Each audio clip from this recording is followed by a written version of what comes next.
د افغان او پاکستاني پوځیانو ترمنځ د جګړې احتمال. دفاع وزارت وايي سخت جواب به ورکړي. ګرانو لیدونکو السلام علیکم.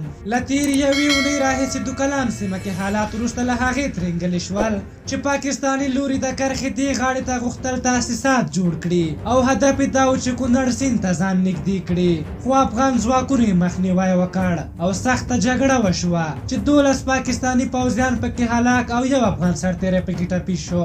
وروسته پاکستاني لوري د اوربند غوښتنه وکړه چې له دې سره جګړه ودرېده.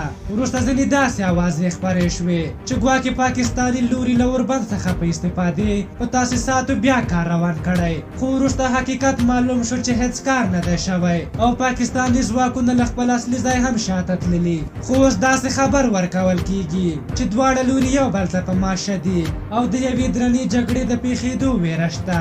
بلخوا د افغانستان دفاع وزارت ویلي افغان ځواکونه د پاکستان له لوري د بریدونو دفاع ته چمتو دي.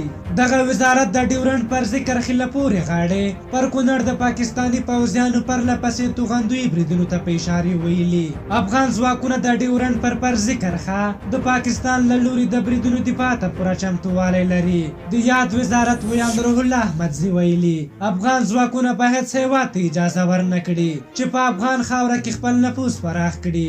دفاع وزارت دا څرګندونې په داسې حال کې کوي چې د کونړ والي عبدالستار میرزکوال ویلي چې د پاکستان پوځیانو د کونړ ولایت ناړۍ ولسوالۍ ته څیرمه تجهیزات ځای پر ځای کړي او درنې وسلې له ځان سره راوړې. بلخوا د جګړې له ویرې په سیمه کې ګڼ خلک هم بې ځایه شوي دي.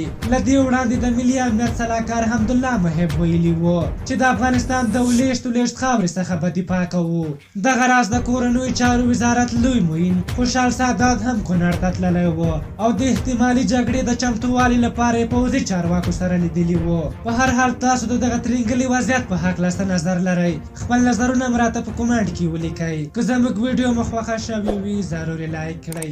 تر بلې ویډیو مو په لیو بخون کې خدای سپارم. د الله په امان.